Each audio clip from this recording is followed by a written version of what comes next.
Bonjour à tous, dans cette nouvelle vidéo Tronic Aventure, je vais vous faire découvrir le module UHF 433. Pour le découvrir, on va faire très simple, on va faire des petites expériences sans Arduino. Alors ici on a le côté émetteur, ici le côté récepteur, et vous voyez quand j'appuie ici du côté émetteur, et bien là-bas du côté récepteur, le signal est bien reçu. Là ça marche très bien parce que je suis à quelques centimètres seulement.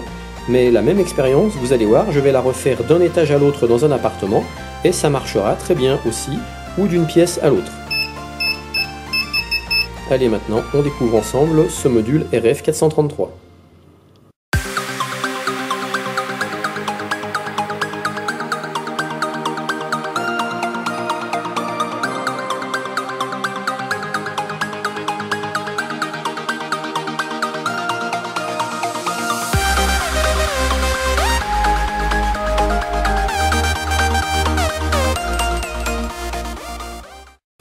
On va commencer par regarder où c'est qu'on peut se le procurer, comment il se présente et ensuite comment le brancher.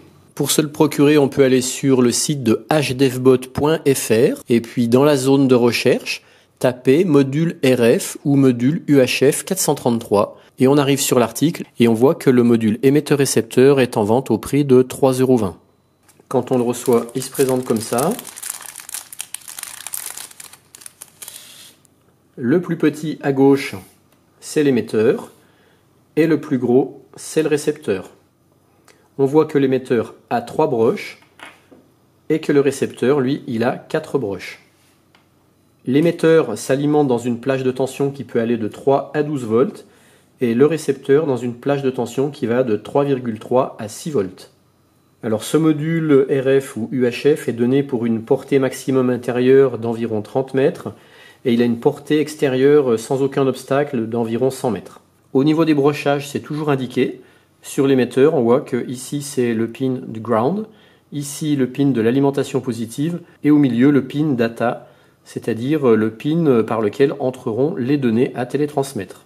Ici, on observe un petit trou, et c'est là qu'on pourra venir souder une antenne d'une longueur d'environ 17 cm, parce que je rappelle, on est en 433 MHz, et 17 cm ça correspond à un quart d'onde, donc c'est un bon compromis pour avoir une antenne de la bonne résonance avec cette fréquence.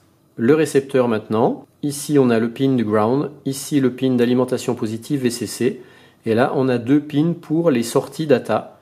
Donc dans mon expérience, ça marchera de la même manière qu'on utilise l'une ou l'autre. Alors selon le modèle de récepteur que vous aurez, ici il y a parfois un trou sur lequel on peut venir souder une antenne. Donc là, sur ce modèle, il n'y a pas possibilité de rajouter une antenne parce que sans doute elle doit être déjà intégrée.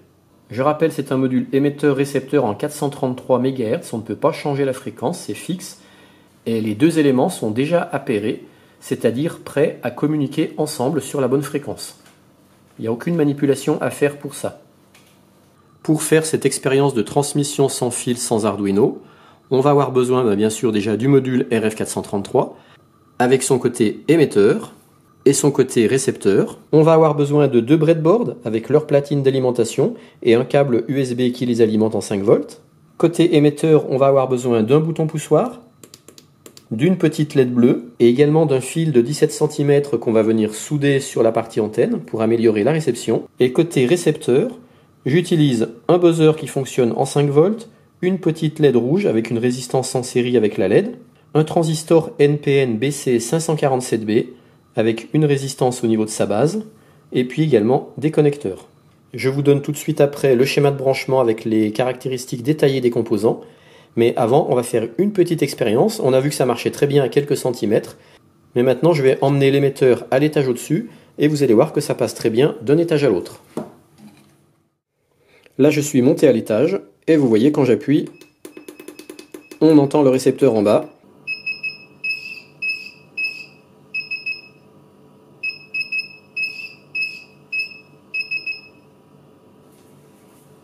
Bon, comme vous voyez, ça marche impeccable d'un étage à l'autre, donc c'est vraiment sympa. Maintenant, je vais vous montrer sur le tableau comment on branche tout ça.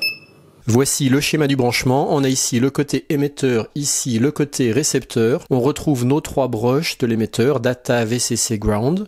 Le VCC au plus de la lime 5 volts, puisque je l'alimente en 5 volts.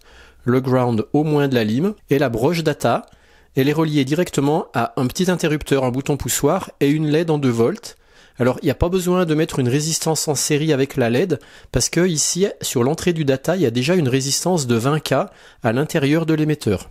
Donc, il n'y a pas de souci, il n'y a pas de risque de griller quoi que ce soit en mettant directement la LED de 2 volts. Le fait qu'il y ait une résistance de 20K à l'entrée du data, en branchant du 5 volts, on a quasiment aussi du 5 volts en entrée data quand on ferme le circuit et que la LED est allumée. Donc ça équivaut à un état haut, parce que les broches data de l'émetteur et du récepteur, elles fonctionnent en mode TTL, c'est-à-dire en tout ou rien. Donc elles ont un état bas quand il y a 0 volts et un état haut quand il y a quasiment 5 volts, si on l'alimente en 5 volts. Et ici, on vient brancher un fil de 17 cm qui correspond à un quart d'onde de la fréquence 433 MHz de façon à améliorer l'émission. Sur le côté récepteur, si vous n'êtes pas parasité, vous pouvez également souder un fil d'antenne de 17 cm. Par contre, si vous êtes dans un secteur qui est pas mal parasité en 433, pour éviter les interférences, il vaut mieux ne pas mettre de fil d'antenne extérieur. Ça réduira la portée, mais au moins vous serez moins parasité. Après, au niveau des broches, on a 4 broches. La broche VCC que j'alimente en 5 volts, le ground que je relie au moins de la lime, et puis j'utilise une des 2 broches data, peu importe laquelle. Et comme c'est une broche data de signal, en fait il faut vraiment limiter, c'est très important, il faut limiter la sortie de courant qui va sortir par cette broche, parce que c'est une broche de signal et c'est pas une broche d'alimentation en courant. Donc on va passer par un transistor, en mettant une résistance de 20K pour limiter le courant qui rentrera par la base du transistor.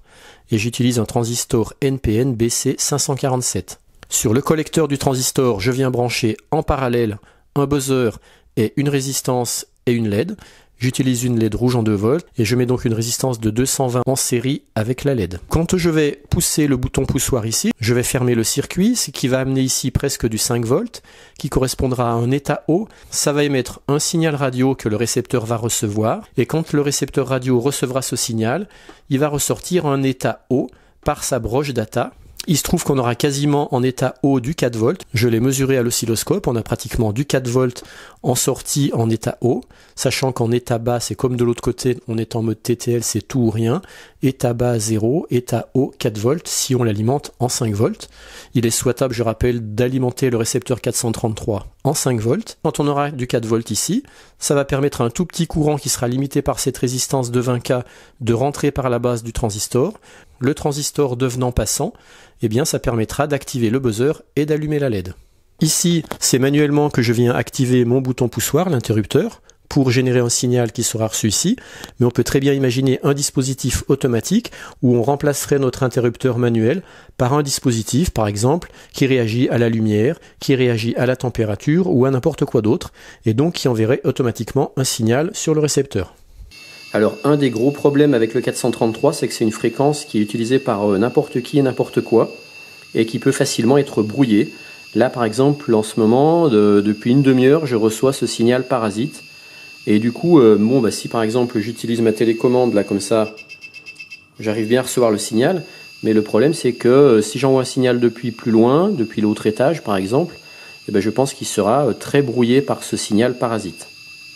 Donc ça, c'est un des inconvénients de la fréquence 433 MHz. On va profiter que le parasitage en 433 est pratiquement terminé pour vous montrer la forme des signaux émis par une télécommande de voiture, par ma télécommande de prise, et puis par l'émetteur 433. Donc là, par exemple, pour l'instant, j'ai quelques petits parasites qui subsistent. Donc c'est peut-être une télécommande chez un voisin. Et dès que ce petit parasitage est terminé, on fait nos essais de mesure. Je vous montre la forme du signal à l'oscilloscope avec la radiocommande de prise. Voilà le signal que le récepteur reçoit. Je vous montre maintenant la forme du signal avec une télécommande de voiture. On voit que le signal est plus long.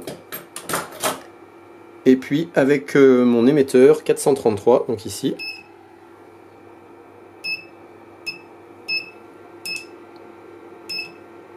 Voilà, et pour faire les lectures, j'ai dû enlever l'antenne, parce que dès que je mets l'antenne, je suis tout parasité. Donc je suis dans un appartement, sur un secteur, dans un quartier qui a trop de 433. J'ai fait un autre essai à la campagne et il n'y a aucun souci. Donc si jamais vous êtes parasité, avec vos expériences, mettez une antenne côté émetteur et ne mettez pas d'antenne côté récepteur, ça pourra peut-être vous éviter d'avoir trop de parasitage. Et puis là j'ai des parasites parce qu'en fait je suis en signal qui n'est pas codé. Après, quand on passera à l'étape d'après avec l'Arduino, je pense que l'Arduino arrivera à filtrer les parasitages.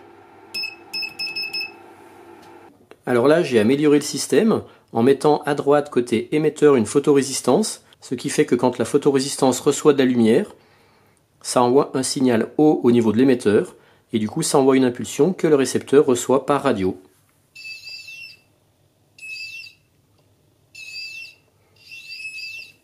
Ce qui fait qu'on peut installer ce dispositif émetteur dans une pièce, et dès que quelqu'un allumerait la lumière de cette pièce, eh bien dans une autre pièce, on pourrait être prévenu. Et puis si on veut améliorer le système, on peut aussi rajouter ici sur le récepteur un verrou, de façon à ce qu'au lieu que la LED et le buzzer s'activent très peu de temps, eh bien en fait il reste verrouillé à l'état actif, tant qu'on n'appuie pas sur le bouton reset du verrou. Et un verrou c'est très facile à faire, j'ai déjà fait dans la Tronic Aventure une vidéo qui explique comment faire un verrou. Donc je rappelle, je me répète, tout ça ce sont des petits exercices sans Arduino, des petits montages tout simples pour se familiariser un peu avec le module RF UHF 433. Et donc là on travaille en signal non modulé, non codé, donc on est sujet un petit peu à tous les parasitages qui peuvent exister en fréquence 433.